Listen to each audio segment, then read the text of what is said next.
Fortalecimiento. Empoderamiento. Liderazgo político. Sororidad, mismidad. Derechos humanos. Esto y mucho más. El PRD presenta Género y Política.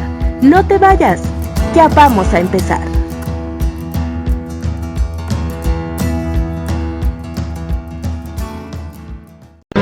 Mi nombre es Mari Carmen del Valle Mesa, tengo 45 años, soy nacida de la ciudad de Guadalajara, Jalisco, vivo en el Estado de México, que es Jardines de Morelos. Bueno, mi infancia fue un poco triste, ¿no? ¿Por qué? Pues mis padres se separaron cuando mi hermano era recién nacido, yo tenía 4 años de edad. Después mi mamá obviamente se juntó con otra persona. A la edad de 13 años yo sufrí una violación por esa persona. Yo le conté a mi mamá no me creía. Entonces sí, mi infancia sí fue algo desagradable, ¿no? Porque yo a la edad de 13 años me tuve que salir de mi casa por lo mismo de la violación que sufrí. Sí me metí en el mundo de las drogas un tiempo. Yo dije, ya estuvo, ¿no? Ya estuvo que vivas esta vida. Traté de alcanzar yo mis sueños, no pude, porque no podía estudiar y al mismo tiempo trabajar. Después de ahí, pues obviamente me casé. Tuve mis 2 primeras bebitas. En el transcurso de mi tiempo fue también puros maltratos, golpes con el papá de mis hijos. Una vez me salí a trabajar, de regreso salí, me encuentro con la sorpresa de que ya no había muebles, ni hija, ni nada. Yo lo primero que hice fue ir a denunciarlo. Y en la delegación a mí me dijeron, tu denuncia no procede porque es el papá de mis hijos. ¿Por qué? Porque es hombre. He visto varios casos iguales a los míos. No tiene mucho que apenas acompañé también a una amiga, de hecho aquí a la Procuraduría de la Mujer. Ella denunció también a su esposo porque la maltrataba, le quitó a sus niños, me dijo acompáñame. Yo quise que le hicieran caso, igualmente por la igual manera le dijeron a ella, no creo que proceda tu demanda porque es el papá de los niños. Eso no se me hace justo, no se me hace justo a mí. ¿Por qué? Porque simplemente porque él es el padre, pero le está quitando, le está robando a sus hijos a la madre. Es una mujer que también ella lucha por seguir adelante y no se me hace justo que nos traten así o que no quieran impartir justicia por ser mujeres nada más. Pues gracias a cuando me metí a la política, pues yo vi más puertas abiertas. ¿Por qué? Porque hay gente que sí es humanitaria y te ayuda y quiere conocer tu historia, y a través de tu historia pues ellos también ven lo que sufriste. Y hay mucha gente que ha sufrido, no soy la única, y me gustaría y les invitaría yo a que pues, participaran, a que denuncien, a que alcen la voz y a que conozcan sus derechos también. Pero no nada más eso, sino que los ejerzan y los defiendan. Y tú que me estás viendo, te invito a que hagamos juntas, entre nosotras las mujeres, alcemos la voz para que nos escuchen y exigir nuestros derechos como mujeres. Porque sí se puede, y sí podemos, de verdad que sí podemos.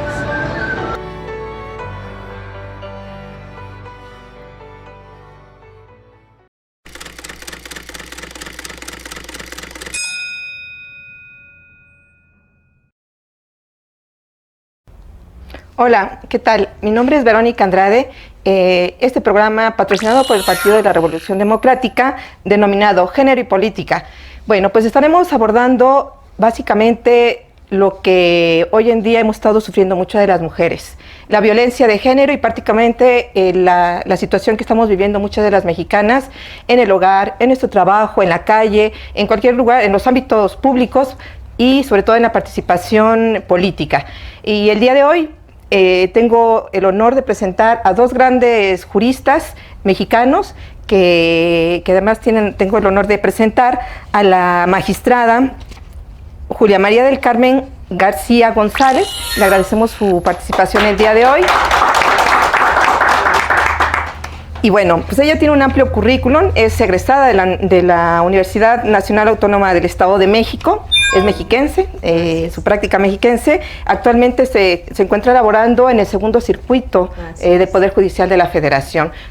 Trae un currículum impresionante, y lo interesante de esto, y por lo que nos interesó que pudiera participar el día de hoy con nosotros, fue básicamente porque es presidenta de la Asociación Mexicana de Juzgadoras, AC. Le agradezco y bienvenida. Muchas gracias. Un gusto. Bueno, también un gusto poder presentar al doctor José Ramón Narváez Hernández. También es un jurista destacado, y sus participaciones, donde yo lo conocí, es a través del Poder Judicial.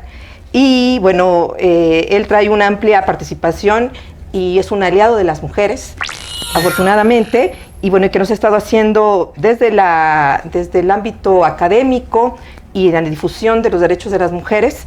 Trae un amplio currículum también, es doctor de la Universidad de Florencia, doctor honoris causa.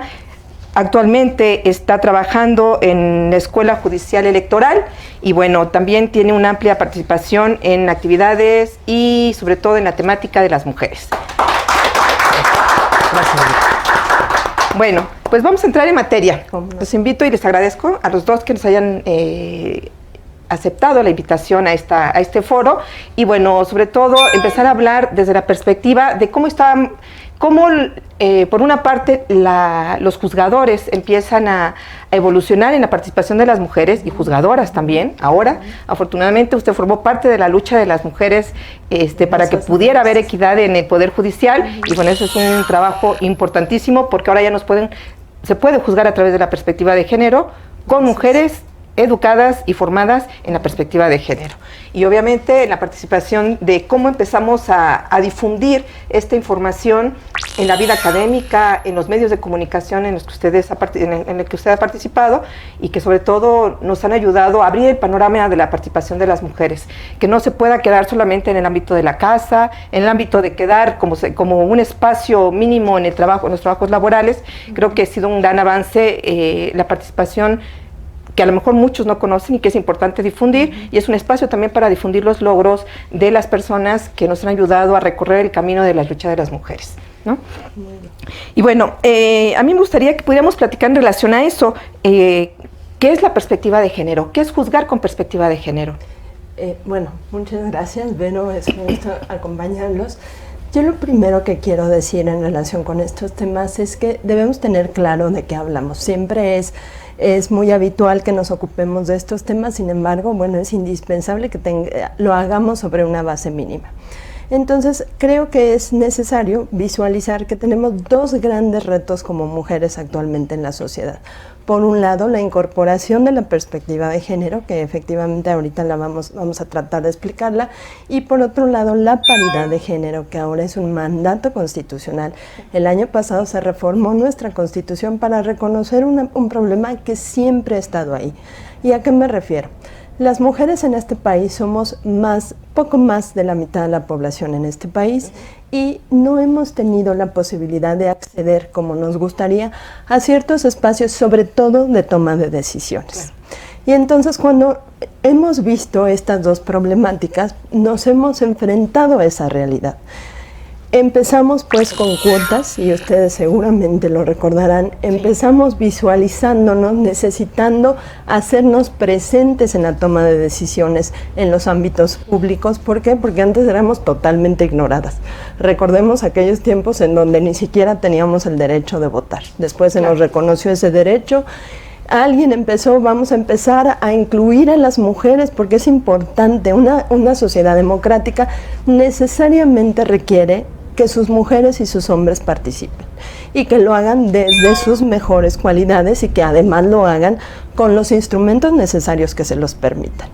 Y entonces, bueno, pues ¿qué les cuento a ustedes que no sepan ya en cuanto a cómo empezaron este sistema de cuotas y cómo llegamos finalmente a la paridad, que es la que a final de cuentas generó espacios iguales para hombres y mujeres, y a raíz de ello, bueno, pues entonces las mujeres que se hicieron visibles, que se hicieron presentes en estas discusiones, se dieron cuenta que no solo en los espacios legislativos requeríamos esa paridad, sino en todos los espacios del poder público. Entonces, el primer gran tema es que tengamos conciencia de que desde el año pasado es un mandato constitucional, es decir, nuestro ordenamiento cúspide, el más importante, el que legitima todo lo que se hace, ya reconoció y ya mandató, ya está vinculando a municipios, se está vinculando a autoridades estatales, se está vinculando a tribunales, a ayuntamientos, a todos los órganos a tener composiciones paritarias. Eso por una parte, creo que es importantísimo tenerlo claro. Incluso, ¿no? Fue un gran avance. Aquí habrá que reconocer la lucha del PRD, fue uno de los primeros partidos, incluso si no el primero, que inició justamente con la estación de paridad, ¿no? Donde peleábamos primero se peleó primero la cuota del 20% hasta que se logró el 50%, y que afortunadamente fue retomado por otros partidos políticos para poder democratizar o ir en el camino de la democratización de este país, ¿no? Y fue un gran avance. Yo creo que es importante lo que acaba de señalar.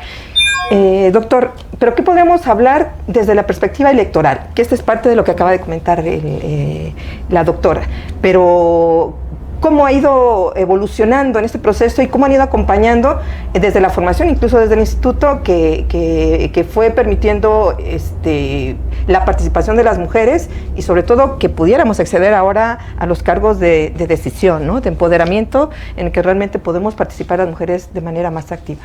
Sí, pero yo también agradezco la invitación y bueno, lo voy a decir así lo más, digamos, coloquial y sencillo que se pueda, ¿no?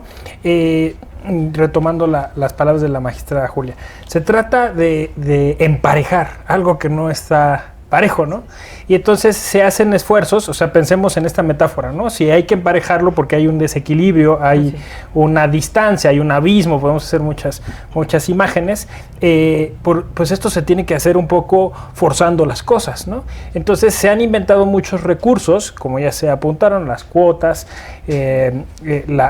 primero se habló de equidad, luego de paridad, y así se fue avanzando, digamos, a nivel legal y a nivel jurisprudencial, claro, como se dice, a golpe de sentencia, porque bueno, cuando la ley ya estaba ahí y lo exigía, pues a veces igual los hombres buscaban cómo hacer trampa, ¿no? El famoso caso de las Juanitas, ¿no? Entonces, pues nombraban a sus esposas, a sus parejas, para después hacerlas renunciar. Y ese era un caso de violencia política de género. Entonces, esto de emparejar, lo podemos decir, es una cuestión que puede ser un término sofisticado, pero es un paliativo, ¿no? El paliativo es eso que te sirve de mientras, o sea, no es lo ideal. Claro. Lo ideal es que eso parejo esté siempre. Claro. Y entonces forzar las cosas, que también lo podemos llamar acciones afirmativas, ¿no? Es una necesidad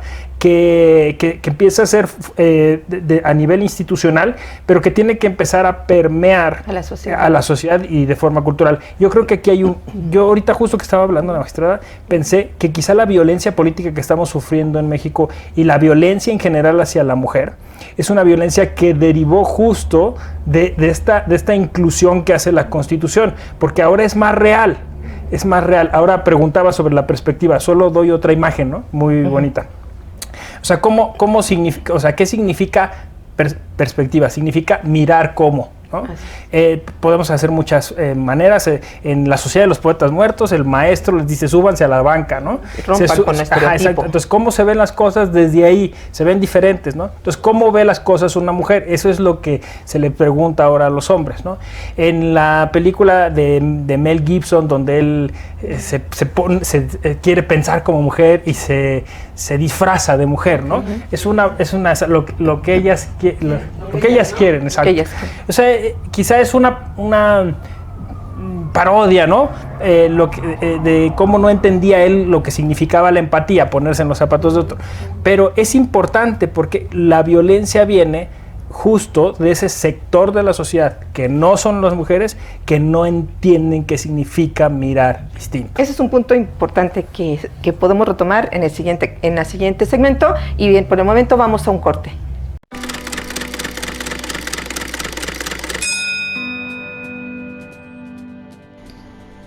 Cápsula informativa sobre la Procuración de Justicia con perspectiva de género. Un derecho que no se exige, una violación que no se denuncia, hace que la ley que sanciona ese derecho no sea interpretada ni aplicada, quedando el derecho en un simple enunciado. Juzgar con perspectiva de género implica cumplir la obligación constitucional de hacer realidad el derecho a la igualdad, para garantizar el acceso a la justicia y remediar las relaciones asimétricas de poder, situaciones estructurales de desigualdad, así como tomar en consideración la presencia de estereotipos discriminatorios de género en la producción e interpretación normativa y en la valoración de los hechos y pruebas. La perspectiva de género aplicada a la solución de conflictos jurídicos nos permite saber que las funciones de género no son naturales ni innatas, no nacemos con ellas, son consecuencia de una construcción cultural de cada sociedad. Conocer qué es un estereotipo de género e identificar su presencia en el contenido de las normas, las políticas públicas o las decisiones de gobierno, o bien, advertir el impacto diferenciado por género que puede ser consecuencia de la aplicación de aquellas. Identificar cuando, debido a esa asignación y valoración desigual, las personas se encuentran en desventaja, discriminadas respecto al acceso de oportunidades y goce de derechos. Visibilizar relaciones asimétricas de poder fundadas en estereotipos de género que propician la violación de derechos.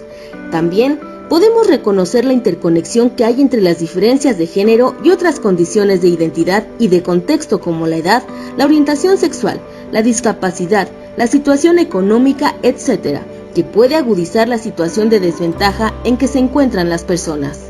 Evaluar y combatir la existencia de tratos discriminatorios fundados en diferencias y estereotipos de género por parte de autoridades y particulares.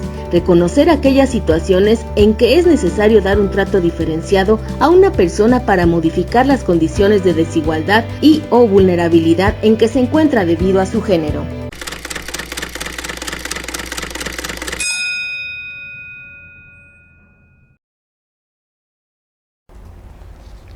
Acabas de tomar un punto importante, doctor, en relación a la violencia. Se han ido generando una serie de avances, pero sigue habiendo violencia, como lo que acabamos de ver en la introducción de este programa, ¿no? El caso de una mujer violentada que tuvo que romper con sus sueños, no pudo alcanzar sus sueños porque la violencia la siguió todo el tiempo, ¿no? Pero algo importantísimo que creo que pudiéramos, que me ayuden a retomar también. Dice, participando las cosas cambiaron, mi vida cambió. Creo que la importancia de esto lo podemos ir retomando, pero ¿qué podemos decir de la impartición de justicia? Habla Carmen, la persona que nos hizo el favor de contarnos su historia, y nos dice, ¿no?, de manera amarga, está pasando, no me creyeron, empezando por mi familia, no me creyó, y para el colmo, no me creyeron las autoridades que debieron de haberme protegido. ¿Qué pasa ahí? ¿Cómo podemos generar una idea diferente para que las mujeres, primero, se animen a ir a hacer la denuncia, tengan ese valor, aparte del empoderamiento que pudiéramos estar generando desde nuestro punto de vista, pero sí también cómo vamos a defender esos derechos las mujeres? Pues fíjense que precisamente cuando escuchábamos esta historia, yo recordaba y me llamaba la atención algunos puntos, me parece importantísimos. Primero, cómo es que la violencia se genera en los espacios domésticos o en los espacios íntimos. Eso es algo que tendremos que contrarrestar de manera cultural, es un problema cultural que tenemos frente a nosotros. ¿Por qué? Porque en la gran mayoría de las mujeres que son abusadas, que viven este tipo de violencias, precisamente ese es el gran debate. Cuando alguien dice, pero es que a los hombres también los matan, sí, pero no pasa en sus espacios domésticos donde se supone que se les quiere, se les cuida, se preserva su integridad. Entonces, primero, notemos que sistemáticamente esa es una constante en la violencia de las mujeres. Segunda, que hay una negligencia absoluta por parte de todo el aparato burocrático del Estado en cuanto a estas problemáticas. ¿Por qué? Porque estábamos acostumbrados a que estos temas se discutieran en lo privado, en lo doméstico. Y entonces ahora la gran reacción es, este es un tema político porque nos incumbe a todos y a todas. Todos y todas tenemos que buscar soluciones como sociedad desde la inclusión y desde el respeto precisamente para que esto empiece a cambiar. Esa es otra reflexión. Y una más ahora sí ya enfocada al ámbito estrictamente jurídico. Me parece que es importante que distingamos toda la cadena de actuaciones que hay. Porque ella decía, me acerqué a denunciar y nadie me hizo caso. ¿Primaria instancia? Si hemos visto, por ejemplo, el caso Campo Algodonero contra el Estado mexicano, vamos a saber que es una constante en este país, es una práctica habitual que este tipo de denuncias se desestimen, que se ignoren, que no se les dé la importancia y la trascendencia que verdaderamente ameritan. Ello por un lado.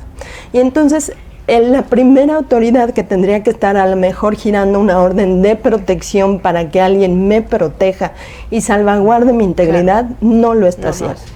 Y entonces, empecemos a caminar por todo ese proceso, y me estoy refiriendo ante quien denuncio, ni siquiera he llegado ante un juez, estoy ante el Ministerio Público, ante quien le estoy denunciando, ante el policía que está atestiguando cómo rindo mi testimonio, etcétera. Y entonces, bueno, pues, ¿qué pasa? Que llegamos, mal que bien, a dónde están los jueces. Y los jueces, ¿qué obligaciones tenemos en relación con esto? ¿Cómo es que tenemos que reaccionar? ¿Cómo es que tenemos que atender estas problemáticas? Para eso surge la perspectiva de género como una metodología, es decir, como una serie de pasos que nosotros tenemos que verificar, que corroborar, que cumplir en cada ocasión en que veamos que hay una mujer en una relación asimétrica, es decir, en una relación donde ella está en desventaja. Y entonces, en esa desventaja estructural en la que ella se encuentra, yo como juzgador tengo que allegarme de pruebas si con las que tengo no me es suficiente para resolver. Y tiene la facultad, además. Así es. Y es una obligación, hay una jurisprudencia de la Suprema Corte que obliga a todas las autoridades jurisdiccionales de este país. Entonces, yo tendría que llegarme de pruebas. No puedo decir, ay, yo no tenía pruebas y entonces por eso no el caso, exacto, no lo analicé. Exacto, o no la protegí, o no emití una orden de protección. Tienes que tener pruebas. Tienes que tener el contexto claro de cómo es que están ocurriendo esos hechos, porque solo sabiendo ese contexto de discriminación, de violencia estructural, sistemática, histórica, entonces vas a poder visibilizar esa situación que de entrada parecería que no está ahí, pero claro que está ahí. Por ejemplo, les platico un caso. Aquella mujer que mata a su pareja, y la mata a lo mejor con ventaja, pudiera pensar alguien, ¿no? Porque ella traía un cuchillo, ella tenía un arma y el otro no. Y entonces ese hecho en ese momento, pues es un homicidio tal vez calificado o agravado por esa circunstancia. Pero lo que hay que hacer es verificar en qué contexto se dieron esos hechos. Porque si ese hombre a esa mujer la ha agredido toda la vida y le ha pegado toda la vida y la ha violado sexualmente y ha violado a sus pequeñas y le ha sido infiel por todas las formas, entonces, conociendo ese contexto, yo puedo entender en qué situación estaba esa mujer cuando la juzgue. No sé si me explico. Y entonces a eso se refiere la perspectiva de género, a que tengamos claro estos contextos donde hay situaciones desiguales, donde hay situaciones de desventaja y que obedecen generalmente a estos prejuicios, a estos estereotipos de lo que se espera de nosotros como mujeres, de lo que esperamos de los hombres como hombres. Por supuesto. Y precisamente, bueno, pues de esta tremenda diferencia, hago un ajuste razonable que me permite entonces juzgar a la mujer, pero juzgarla con todo eso, todo el contexto que le permita llegar, lo que llamamos los abogados, a la verdad histórica. Así es. Doctor, ¿cómo podemos hacer para que en este caso las mujeres se vayan empoderando? Decía hace rato en el Carmen, participando. Si logramos eso, ¿qué hacen, por ejemplo, desde la institución en la que usted trabaja? cómo ayudan para que las mujeres nos vayamos empoderando y vayamos logrando quitarnos esas piedras en el camino y empezar a hacer valer nuestros derechos. Sí, pues ella dice dos cosas, ¿no? Una dice, yo desde que empecé a participar políticamente y llama a la unidad. O sea, es decir, dice, yo y espero que otras mujeres vengan y participen. Creo que eso es lo que debe suceder, porque de hecho estamos pues a punto de vivir la cadena feminista que se hará en México el 7 de marzo, sábado, a las 5 de la tarde en cada uno de los zócalos de las ciudades, y creo que ya eso va a ser muy importante, ¿no? Va a ser un parteaguas en esta lucha feminista. Es importante, ¿por qué? Porque las mujeres unidas generan esta sororidad, es decir, se acompañan, se ayudan. En el caso eso de no me hicieron mucha atención en la denuncia, bueno, le dan consejos, le asesoran, se genera la red de apoyo y entonces son más fuertes. Pero eso es participación política y claro, esa participación política es tutelada por la Constitución, es fomentada por los institutos electorales y en su caso pues llega a, si no se puede, llega a un tribunal, como es el caso de la Sala Superior del Tribunal Electoral del Poder Judicial de la Federación, y ahí la sala va ajustando, va haciendo propuestas y pasan a veces, no sé, por ejemplo, estaba revisando el caso de la diputada de Morelos que fue atacada, bueno, por otro diputado, que el diputado decía, es que estas señoras deberían estar en la cocina. En la cocina, en la cocina saltaron acá. Sí. Eso demuestra que las instituciones, las leyes, el derecho hizo que las mujeres empezaran a participar políticamente. Y cuando empezaron a participar políticamente, algunos varones vieron esto como un ataque, ¿no? Vinieron como una ofensa. Y entonces ahí es donde vienen los choques y ahí es donde efectivamente la perspectiva, el cambio de cultura, el estar atentos y la unión de las mujeres hará que estos hechos empiecen a ser menos posibles, ¿no? Esa es la idea. Ok. ¿Y qué tanta perspectiva de género tiene la impartición de justicia desde su punto de vista? Pues yo creo que hay protocolos. El tribunal tiene uno, el Poder Judicial Federal tiene otro, que es como decía la magistrada, o sea, es una serie de metodologías. Pero ¿qué sucede? Que como es un cambio, voy a decirlo, de chip, no, eso es lo que está costando trabajo.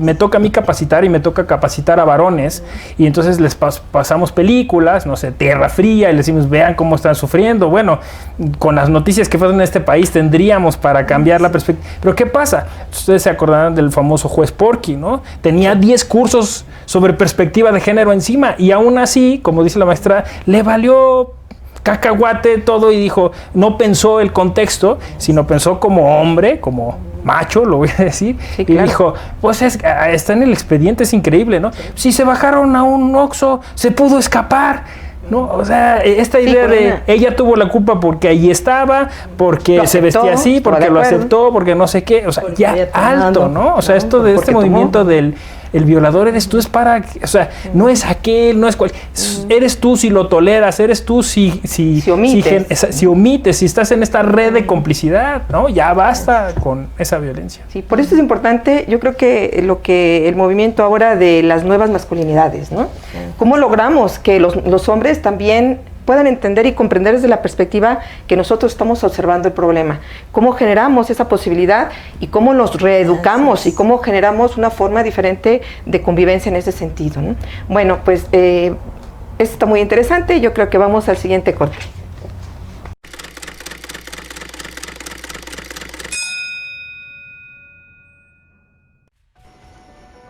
Se considera violencia política en razón de género la agresión física, presión, persecución, hostigamiento, acoso, coacción, vejación, discriminación, amenazas o privación de la libertad en razón del género con el objeto o resultado de impedir o obstaculizar el ejercicio de sus derechos político-electorales, el condicionamiento de la candidatura o en general el avance en la carrera política de la mujer a la concesión de favores sexuales. Dilatar o negar la entrega de documentos en poder del partido para obstaculizar el registro a tiempo de su candidatura o la defensa de sus derechos político-electorales. proporcionar información o documentación incompleta o errónea con el objeto de impedir el ejercicio de sus plenos derechos político-electorales o inducir al ejercicio indebido de sus atribuciones o facultades. Pactar al designarla como candidata, que de llegar al cargo renunciará o pedirá licencia por tiempo indefinido a fin de que otra persona ocupe el cargo, ya sea inmediatamente o después de tomar protesta o más adelante. Exigir su renuncia al cargo para el que fuera electa, de manera injustificada e ilegal, para que sea asumido por otra persona, aun si esto fue acordado previamente con ella. También es considerado violencia política anular el derecho al voto libre y secreto de las mujeres, o restringir sus derechos políticos con base en la aplicación de tradiciones, costumbres o sistemas normativos e internos que contravengan la normativa de derechos humanos. Negar el apoyo del partido en su campaña política. No entregar oportunamente las prerrogativas para gastos de campaña que le correspondan. Negar el acceso a medios de comunicación a los que el partido tenga derechos. Sabotear sus actividades de campaña. Dañar su propaganda o llevar a cabo cualquier acción que rompa la equidad en la contienda. Impedir o restringir su incorporación, toma de protesta o acceso al cargo o función para el que fue nombrada o elegida. Para mayor información sobre conductas consideradas como violencia política contra las mujeres, consulta el protocolo para prevenir, atender, sancionar y erradicar la violencia política a razón de género en el PRD.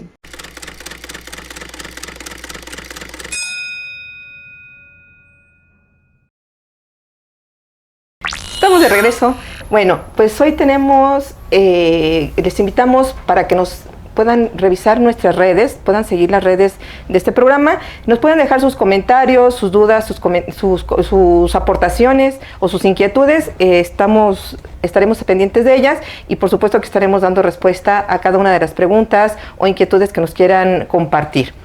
Bueno, pues esta parte queremos compartirla también con Violeta. Violeta, que nos visita el día de hoy y que nos quiere hacer algunas preguntas.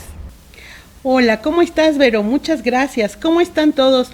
Muchas gracias. Estamos muy contentos por recibir a nuestros invitados, la magistrada de Circuito Segundo del Primer Tribunal Colegiado, la licenciada Julia María del Carmen Gracias, y también al doctor José Ramón Narváez Hernández, y por supuesto tú, Vero, muchísimas gracias, licenciada en Derecho y en Psicología.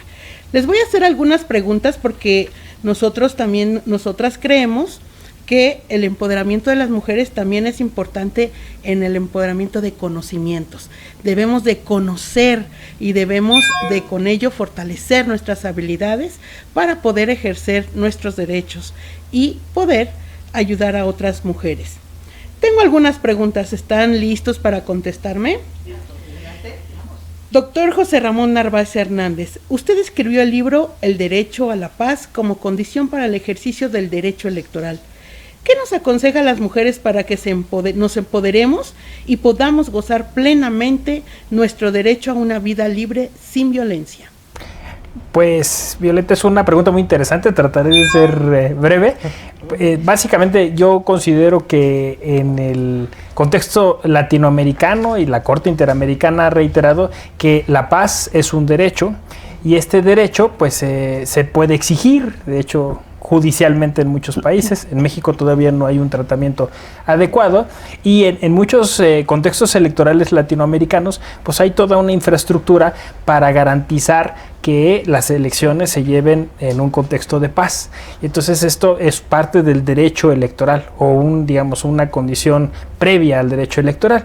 Y esto sucede en México quizá de manera no tan evidente o directa, pero sí, como decía yo, a través de la jurisprudencia que permite pues eso, ¿no? Que cuando hay una posible situación de violencia política contra una mujer, pues haya las medidas precautorias, esto es decir, que se ponga atención y se tomen algunas acciones de manera inmediata para evitar que esta violencia se generalice, porque desgraciadamente pues sí en la contienda electoral pues hemos tenido homicidios contra mujeres, hemos tenido pues esos secuestros, o sea, cosas muy feas que deberían de evitarse y que pues obviamente empañan y dan al traste con cualquier sistema democrático, porque imaginemos en una elección donde hay una mujer que está compitiendo y después no aparece o recibe lesiones o peor aún la asesinan, pues ese lugar va a quedar muy diezmado, ¿no? Ya la vida política ahí será muy difícil, no solo para las mujeres, para todos, pero pues ya qué mujer va a querer participar en un contexto así, ¿no? Entonces por eso es importantísimo que empecemos a hablar del derecho a la paz, ¿no? Y en este sentido, pues hablar de otros derechos aledaños como es el derecho a la verdad y el derecho a la memoria, que los reconoce la jurisprudencia de la Corte Interamericana y que ya por eso tendrían que ser obligatorios en México de acuerdo a nuestro ordenamiento constitucional. Muchísimas gracias, doctor. De verdad que nos ha dado muchos datos importantes para fortalecer nuestros conocimientos y entonces identificamos como la violencia política como uno de los obstáculos de la participación de las mujeres para poder ser electas en los cargos de representación. Y necesitamos muchas mujeres en esos cargos porque tenemos que lograr una impartición de justicia justa, políticas públicas justas y reformas a las leyes que sean necesarias con perspectiva de género. Ustedes, mujeres que nos escuchan y nos ven, les recomendamos pues el libro El Derecho a la Paz como condición para el ejercicio del derecho electoral, que escribió el doctor José Ramón Narváez. Muchísimas gracias, doctor. Bueno, y pues ahora vamos con nuestra magistrada. ¿Cómo influye la violencia feminicida a la participación de la política de las mujeres? ¿Y qué nos aconseja para fortalecer nuestro empoderamiento y prevenir la violencia de género? Muy bien, Violeta. Pues lo primero que yo te diría es que la violencia contra las mujeres impacta todos los espacios, no solo los temas políticos. Es decir, desde el momento en que yo tengo que tomar decisiones de cómo me visto, de dónde ando, de a qué hora puedo salir, en realidad lo que hago es restringir mis derechos porque el Estado no me garantiza que mis libertades y mis derechos puedan ser ejercidos de manera respetuosa, de modo tal que si algo me pasa, bueno, que ese no sería el escenario ideal, desde luego, que si algo me pasa, alguien va a ver que me cuide, alguien que me proteja, alguien que me busque, etcétera. Entonces, la violencia contra las mujeres en realidad impacta todos los espacios, no solo los políticos. ¿Por qué? Porque desde el momento en que me limitan a no ir, a no hablar, a no participar en ciertas cosas, en realidad lo que están mermando es mi proyecto personal de vida y entonces, bueno, de entrada, eso desde luego impacta también en el ámbito político. ¿Y por qué en el ámbito político? Pues precisamente porque en el ámbito político lo que buscamos es participar, queremos de algún modo formar parte de cómo se toman las decisiones en la cosa pública, cómo es que tenemos que ser escuchadas, y desde el momento en que a mí se me limitan esos derechos, pues claro que finalmente voy a terminar de alguna manera incidiendo de manera negativa porque me estoy autolimitando, autoconteniendo para que mis derechos no sean violados, porque el Estado no ha sido lo suficientemente capaz de preservarlos. Eso por un lado. Y por otro lado, si volvemos al tema de la perspectiva de género, pues es indispensable entonces que todo operador jurídico, y entonces me refiero a todos los que participamos en ese camino, desde el Ministerio Público que te toma la declaración, desde la secretaria que está anotando lo que le estás diciendo, desde el policía ministerial que tendría que estar investigando, desde el juez de primera instancia que tendría que, seguro vieron, hace relativamente poco también salió en redes sociales un caso de un juez que se equivocó y mandó a una mujer a un penal varonil. Es increíble y ya saben, usted disculpe, y no la violaron bien porque nada más la violaron, fue una violación equiparada, ese fue el pretexto que dieron las autoridades, pero en qué situación de total desventaja, cómo está esa mujer de desvalida y de desprotegida en un penal varonil, ¿no? Cualquiera que sepamos cómo son estas cosas, sabemos la terrible situación en que está la violación de derechos que tuvo. Así es. Y entonces por eso decía, esta perspectiva de género tendríamos que incorporarla en todo ese caminar. Me refiero al policía, al Ministerio Público, al perito que me va a tomar muestras, porque además lo que se hace generalmente es revictimizar, claro, ¿no? Y entonces, bueno, pues tú vas y a ver, volvemos a repetir 10 veces cómo pasó, qué pasó, enfréntate a tus agresores. En eso es en lo que tenemos que buscar, que la perspectiva de género llegue de manera adecuada y verdaderamente trascienda a todos los espacios públicos, ¿no? De la impartición de justicia y de los operadores. Y porque a final de cuentas vamos a llegar al tema de la impartición de justicia. Ya caminamos por el sistema de procuración, que son los que hacen las fiscalías, los ministerios públicos, y llegamos hasta acá.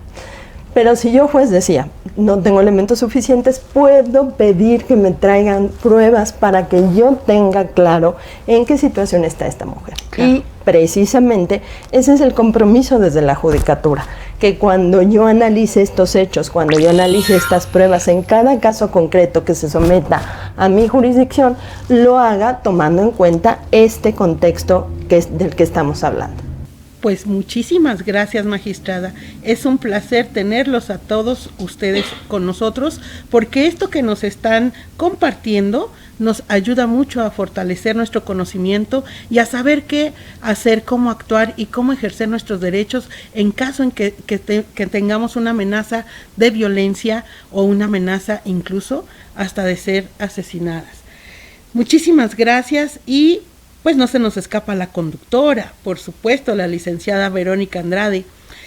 ¿Qué aconseja a las mujeres jóvenes para fortalecer su liderazgo político e impulsar políticas públicas contra la violencia sexual en las universidades, que es un tema que últimamente se ha agudizado también en nuestro país? Sí, Violeta, fíjate que es una pregunta interesante y yo creo que muy relevante por el contexto que estamos viviendo en la actualidad. Yo como académica o como docente, también recordando aquellos años de estudiante, creo que siempre hubo ese conocimiento que siempre estuvo oculto. Qué bueno que las mujeres y las chicas ahora están organizando para poder hacer valer y hacer visible esto que tanto tiempo estuvo escondido, ¿no? Y que no nada más en la UNAM, sino en todos los ámbitos, ¿no? Y bueno, creo que la parte fundamental es que tienen que acompañarse de otras mujeres, que hemos sido muchas, acompañarse para que puedan reconocer y poder hacer una red que les permita esa protección de la que hablaba el doctor. Que se reconozcan entre ellas para que no vayan juntas. Creo que aquí lo importante de todo es que se puedan organizar. No están solas. Por desgracia, hay muchas mujeres, muchas jóvenes que pasaron por esto, pero también en la unión cabe la fuerza. Y la fuerza que tengan como equipo, como mujeres organizadas en la defensa de sus derechos universitarios y sus derechos, sobre todo, de no al acoso en las universidades y en las aulas, que son nuestra segunda casa prácticamente cuando estamos en etapa de estudiantes. Nos las pasamos la mayor parte del tiempo en una aula, cómo nos protegemos entre nosotras y cómo ayudamos también a la universidad, a las instituciones para que logren cambiar el chip. Muchos de los hombres que nos violentan en los espacios al interior de las instituciones educativas. Entonces yo creo que el consejo fundamental sería organización, que se acerquen incluso a los lugares donde se da información de este tipo y que puedan acompañarlos. Hay muchas asociaciones que pueden acompañarlas, que tienen experiencia, donde pueden empezar a tocar la puerta y que les pueden acompañar para poder empezar a cambiar el entorno educativo y el entorno escolar, donde se puedan estar desenvolviendo y donde puedan estar participando. La participación es importantísima, Violeta, porque si no participamos y hacemos valer nuestros derechos, que nada más están consagrados en la Constitución, podamos también reconocer lo importante que es seguir defendiendo estos espacios que nos gustan y que forman parte de nuestro diario acontecer, ¿no? Pero y si me permites, antes de que Violeta siga, fomentar la cultura de la denuncia. Sí, hay que denunciar, no hay que quedarnos calladas, porque en realidad pues eso es a lo que aspira el sistema patriarcal, por eso se reproduce, porque finalmente cuando pasan estas cosas, pues nos aguantamos. ¿Sí? O hay alguien que te dice, ay, ¿para qué echas broncas si no va a pasar nada? O va a volver a ser tu maestro, o yo ya lo hice. El semestre que viene, ¿no?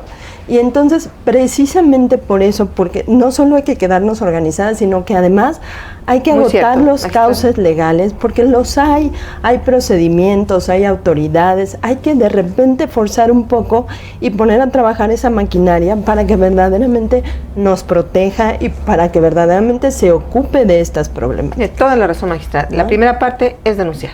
Así es. Sí, pero ¿y si denunciamos y no nos hacen caso? ¿A dónde podemos acudir?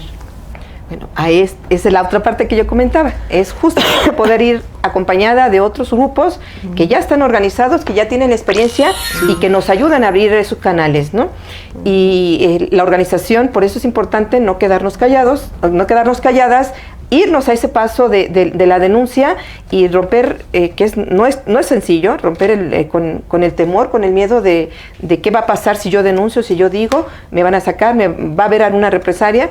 Bueno, ese tipo de cosas pueden ir acompañadas con muchas de las mujeres que ya tienen esta experiencia, ¿no? De haber roto ese cerco que les permitió saltar a tocar puertas que nos ayuden a romper con ese temor, ¿no? Que es el temor inicial que tenemos. Ay, si me permiten, así 2 minutos también de nuevo, Violeta. Me parece que es interesantísimo cómo estos derechos hay que empezar incluso a judicializarlos. Es decir, si yo voy y pido una orden de restricción porque estoy siendo agredida y nadie me está haciendo caso, ¿no? Porque es terrible y dolorosísimo que el día que la matan resulta que tenía 7 denuncias por violencia familiar y que nadie hizo nada cuando las autoridades competentes tuvieron conocimiento. Y entonces, de repente, Violeta, vale la pena empezar a buscar otros cauces legales. Y yo concretamente, bueno, esa es una opinión totalmente personal. Bueno, a mí se me ocurre, ¿no? Si hay alguien que no está poniendo atención y no me está cuidando y me siento en peligro porque vengo de una relación violentísima donde he sido golpeada 10 años, ¿por qué no acudir a un juicio de amparo y decirle, juez, estas autoridades están siendo negligentes y lo que está en riesgo es mi vida? Y entonces es mi vida y es mi integridad física y es la de mis hijos o de mis hijas, porque generalmente estos contextos de violencia así son. Y entonces, bueno, habrá algún juez que nos diga que no, pero a lo mejor habrá alguno que diga, sí, me parece que esto es justiciable y hay que verlo por conducto o a través de un juicio de amparo. Y entonces hay que empezar a generar estos espacios donde la defensa de nuestros derechos no solo se quede en la procuración de justicia, sino que hay que, creo, empezar a empujar por otros lados. Pues necesitamos que hagan muchos programas ustedes con nosotros o nos graben cápsulas, porque los juicios de amparo es nuevo, cuando menos para mí, y yo creo que para muchas mujeres que apenas estamos participando en este tema político, en estos temas para poder salvaguardar nuestra integridad como mujeres. Juicios de amparo. En estas cápsulas vamos a ver qué son los juicios de amparo y cómo podemos hacerlo, con quién y a dónde acudimos. Muchísimas gracias. Un aplauso para nuestros participantes. Muchas gracias. Me voy, Vero. Gracias, Violeta. Nos seguimos viendo.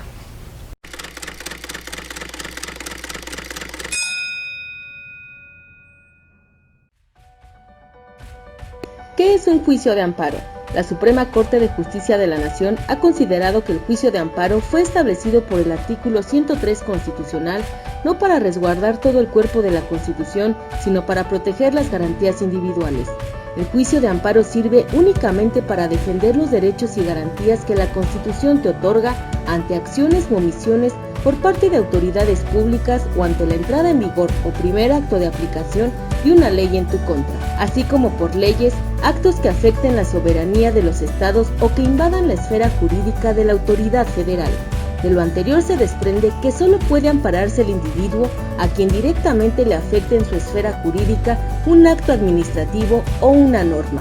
El juicio de amparo, por regla general, solo es de conocimiento de jueces federales, es decir, aquellos que integran el Poder Judicial de la Federación, tales como jueces de distrito, tribunales colegiados de circuito, la Suprema Corte de Justicia de la Nación e incluso los tribunales unitarios de circuito.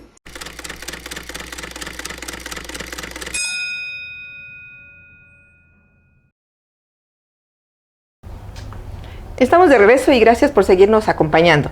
Bueno, les recordamos nuestras redes sociales, que nos visiten, puedan verificar la página de YouTube, la página de Facebook, las redes sociales que están apareciendo en la pantalla, y bueno, que nos pueden consultar, comentar, sugerir temas, alguna experiencia que nos quieran exponer. Estamos al pendiente para poder responder sus inquietudes y sus preguntas. Bueno, pues está muy interesante la plática, lo que comentó hace rato Violeta. Creo que es algo que es un tema interesante, las 3 preguntas que nos hicieron. Y creo que muchas de las mujeres que nos están viendo y también muchos de los hombres a los que les interesa este tema y que nos acompañan en este tema y en esta lucha de cambiar la visión de la perspectiva y la aplicación sobre todo de la perspectiva de género en todos los ámbitos. Es importante conocer, a nosotros nos interesa también cómo le hacen los hombres en ese sentido para podernos ayudar, cómo nos acompañan en esta travesía que ha sido muy dura y muy difícil. Bueno, pues ya lo decía la magistrada, se tienen que generar nuevas estrategias. De hecho, ahora que hablaba, yo pues estaba pensando, ¿no?, en cómo sugerir algo distinto, ¿no? Y por ejemplo, en el caso de nosotros, yo estaba en un colectivo, o estoy en un colectivo que se llama Infrarrealismo Jurídico, y se acercaron colectivos feministas para pedirnos, como abogados, que nosotros les hiciéramos una especie como de vademecum, ¿no? O sea, decir, ¿qué hacer cuando se sufre violencia? Y entonces nos dimos a la tarea un poco de investigar qué es lo que sucedía. Y bueno, pues la primera cuestión era que había que detectar en qué circunspección se daba el delito, porque entonces muchas mujeres iban a denunciar a algún lugar y les decían, no, aquí no es. Entonces hicimos un mapa para decir, si pasa en estos lugares, o lo primero que tienes que hacer es ubicar a dónde te toca ir a hacer la denuncia, porque si no, entonces efectivamente te van a tener horas ahí. Lleva una copia de tu credencial de lector, porque a veces incluso solo por esa cuestión no la recibían, sí, ¿no? Exige que esté una mujer y cosas así. Entonces hicimos unas reglitas y empezamos a dar unos como cursitos, ¿no? Pero claro, se trata de litigio estratégico y creo que se une muy bien lo que decía, ¿no? Es decir, tienen que estar las mujeres juntas. ¿Por qué? Porque en cuanto pasa eso, pues la mujer que está sola es más vulnerable. Entonces, si llama a estos colectivos, como a estos grupos de oye, me pasó esto, ¿qué hacemos? Vamos contigo, ¿a dónde hay? Ya saben qué hacer, cómo detonarlo, ¿no? Ese fue quizá un poco el problema con estas alertas de género, ¿no?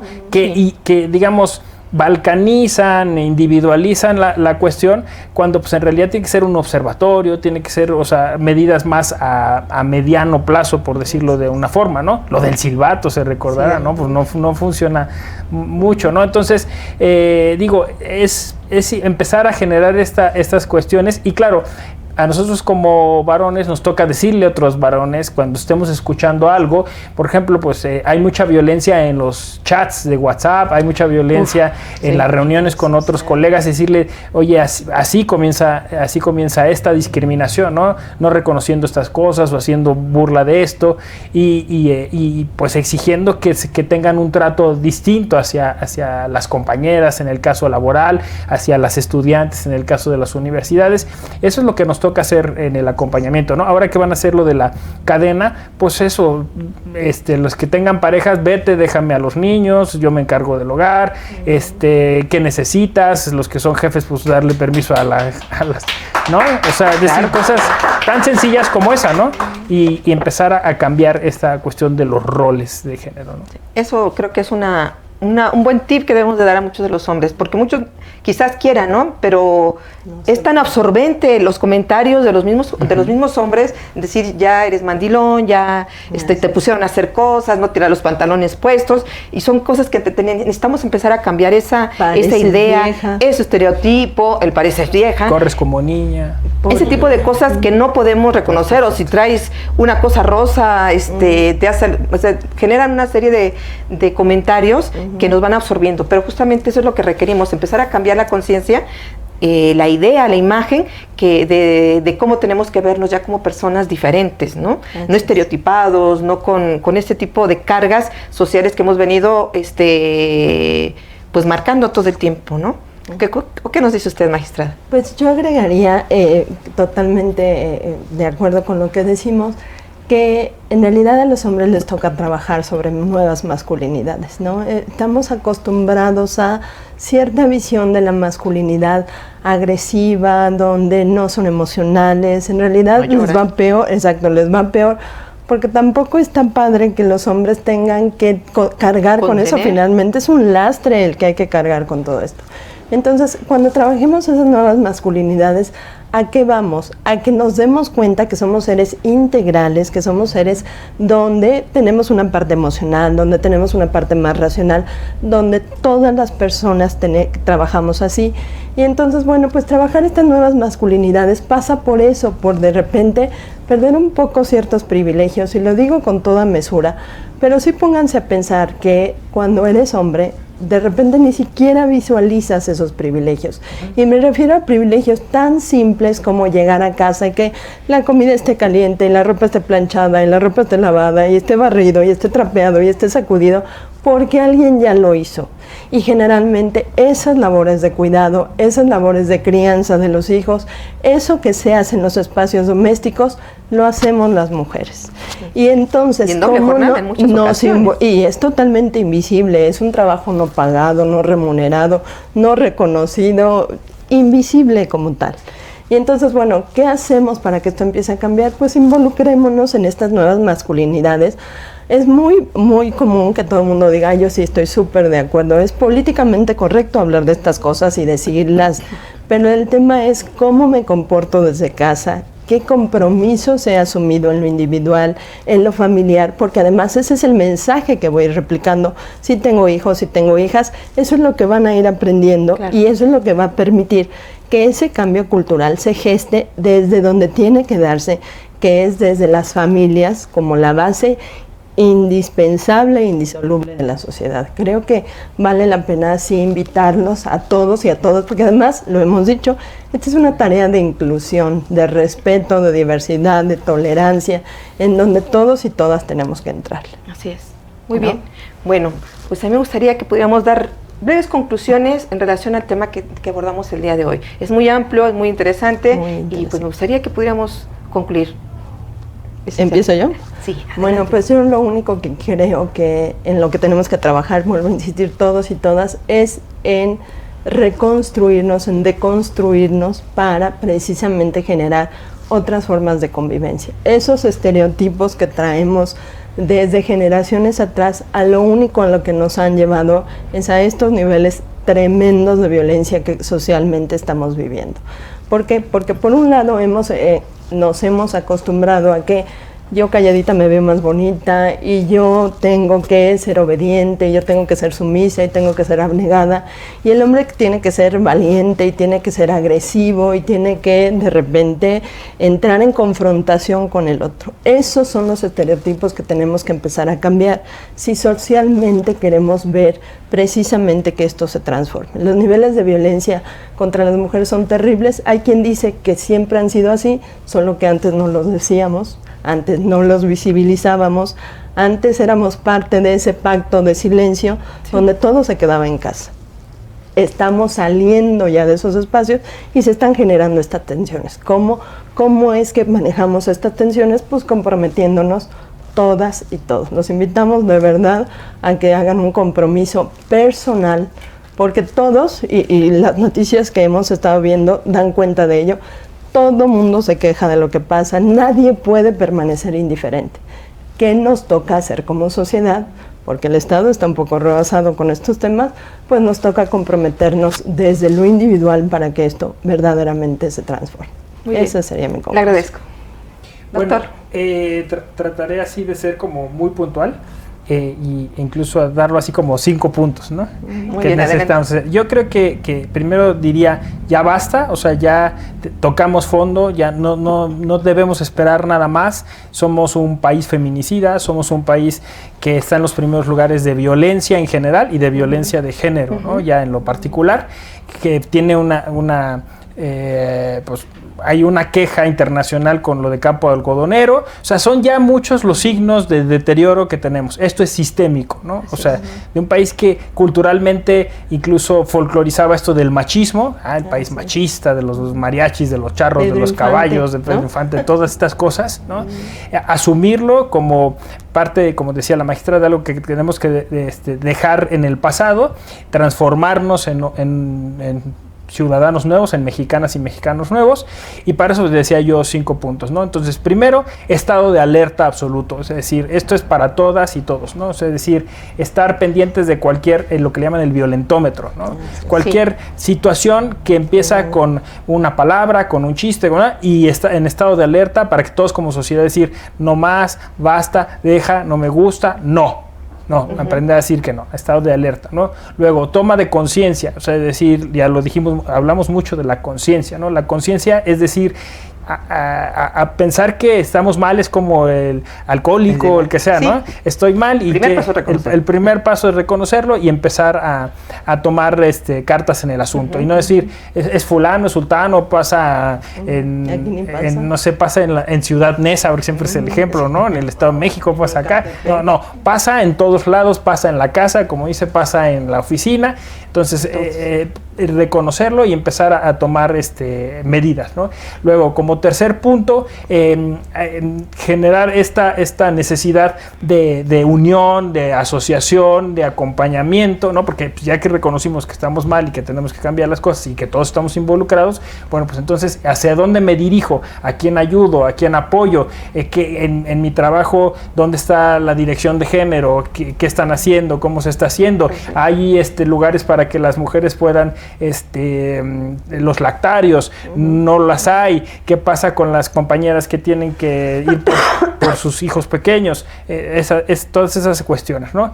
Y bueno, y como último y gran punto, diría yo, de cierre, bueno, pues asumir todas estas cuestiones institucionales que tenemos para poderlas utilizar a nuestro favor, ¿no? O sea, dijimos, ya hay muchas cosas, incluso a nivel internacional, a nivel nacional, en los municipios, en todos lados, informarnos. Eso es sumamente importante, que nos informemos. ¿Qué va a pasar si el taxista quiere hacer esto? ¿Qué va a pasar si tengo que ir a denunciar esto? ¿A dónde voy? ¿Cómo voy? O sea, tener ya nuestra cartilla de acciones para hacer. Yo estoy a las órdenes en redes sociales para lo que me quieran preguntar a propósito de lo que comenté aquí u otras cosas, recomendaciones cinematográficas o literarias para abordar estos temas. Muy bien, pues muchísimas gracias. Bueno, pues agradecerles a nombre del Partido de la Revolución Democrática y del canal de este programa Género y Política. Le agradecemos mucho su participación y seguramente le estaremos pidiendo que nos acompañe en siguientes programas. Y doctor José Ramón, pues igual, muchísimas gracias por acompañarnos y también seguramente le estaremos invitando para seguir abordando este tipo de temas. Y bueno, pues Verónica Andrade se despide, les agradecemos que nos hayan acompañado, esperemos que esto les haya servido de guía para muchas de las mujeres y para muchos hombres que están interesados también en el tema. Y bueno, les agradecemos, síganos en las redes sociales que les están saliendo en pantalla y por favor escríbanos, presenten alguna propuesta, si quieren ayuda de alguna política pública para guiarles en este tipo de temáticas, estamos a sus órdenes y pues esperamos verlos muy pronto y les agradecemos su participación. Gracias, hasta luego.